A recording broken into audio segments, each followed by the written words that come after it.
There have even been those who have written bills and had discussions with the leaders of the nations. These tactics alone have never worked.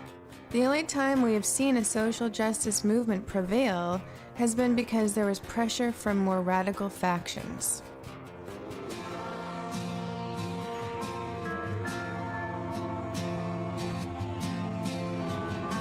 On the night of December 16, 1773, a group of people led by Samuel Adams and Paul Revere disguised themselves as Native Americans and boarded ships containing detained tea. They threw the tea into the harbor in protest against taxation. Adams and Revere were labeled terrorists by some and heroes by others.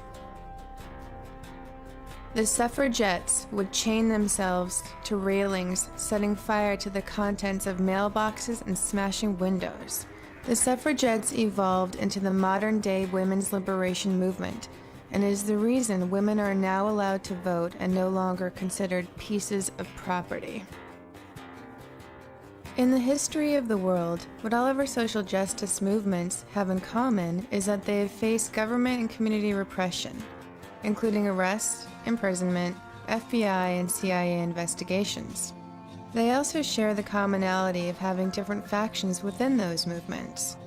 The most compelling example being the civil rights movement, wherein we had a leader advocating illegal activity in a peaceful manner, including nonviolent direct action and civil disobedience. But we also had another leader who advocated violence and absolute abolition at all costs. It was during this passionate time in our history that the President, John F. Kennedy, stated publicly, "Those who make peaceful revolution impossible will make violent revolution inevitable."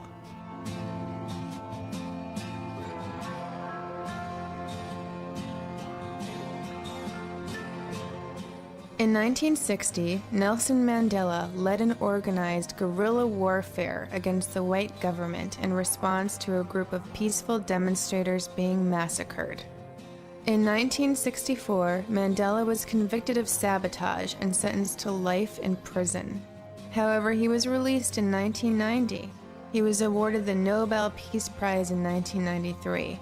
In 1994, Mandela was elected president of South Africa. A man once labeled a terrorist is now considered a freedom fighter.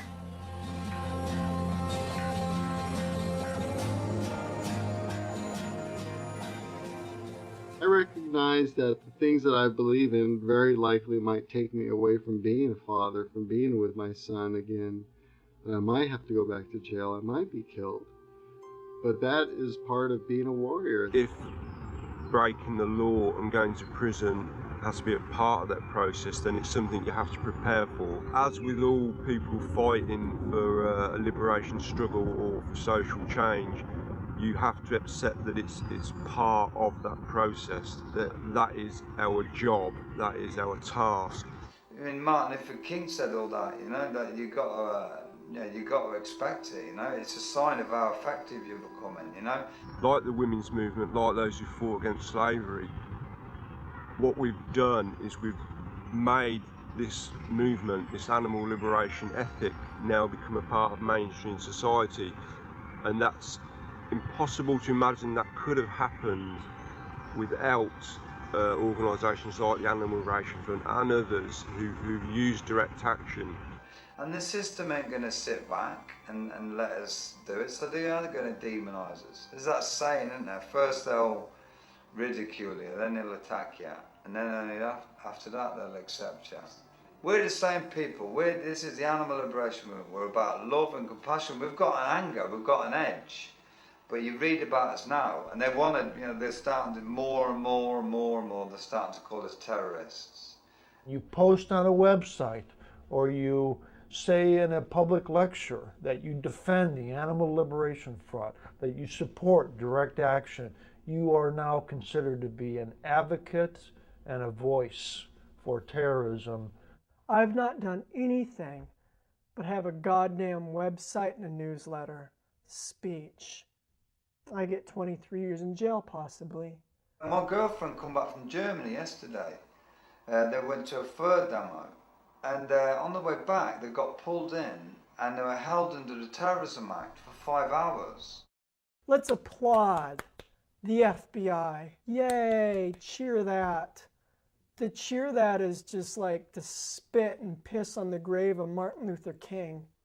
Throughout my years as an animal rights attorney, I've had the opportunity to meet several fabulous activists. I have met Kevin Jonas, who is the former president of SHAC, Stop Huntingdon Animal Cruelty. And I've actually represented SHAC on a few cases. I'm representing them now on a case. Kevin Jonas and other people are being federally indicted on charges coming out of the Animal Enterprise Protection Act.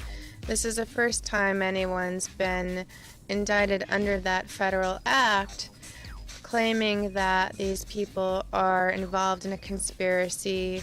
Recently, some FBI files were unsealed, and I was privy to them as an attorney and read that I have been investigated by the FBI since 2001.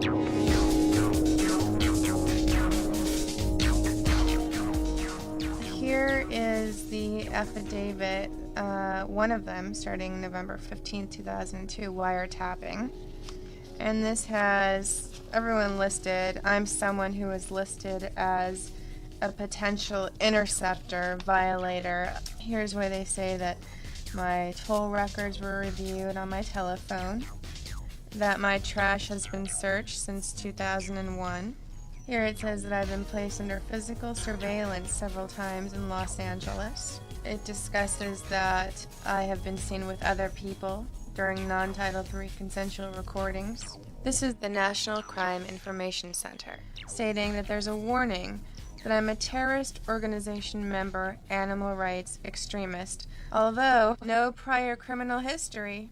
We got a tip at Celebrity Justice, a nationally syndicated show, that this rock star, John Feldman, had his house raided by the FBI and local law enforcement in Los Angeles. So we interviewed him.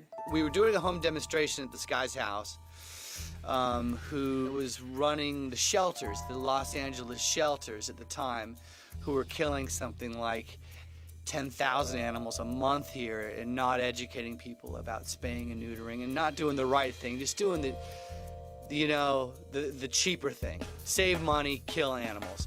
We're protesting his house. I think some of the neighbors had written down license plate numbers. So because we were there, our car was parked in the street and we were doing this legal demonstration, that had written down our license plate number, and a week later, the Animal Liberation Front had spray painted something on his driveway, and essentially his house got graffitied. But because of the whole, kind of the way things are now with this eco-terrorism, or, the whole Patriot Act, they got a search warrant. First thing in the morning, a judge signed it off just because they had a license plate number. I was, a suspect. But not only, they didn't just come to the house to just say, hey, were you there, asking questions. They had a search warrant, and they're saying, if you don't open the door, we're gonna break it through with a battering ram, which they showed me. I got home from the gym, I'm sweating from, cardio or whatever, and next thing I know, there's 12, 14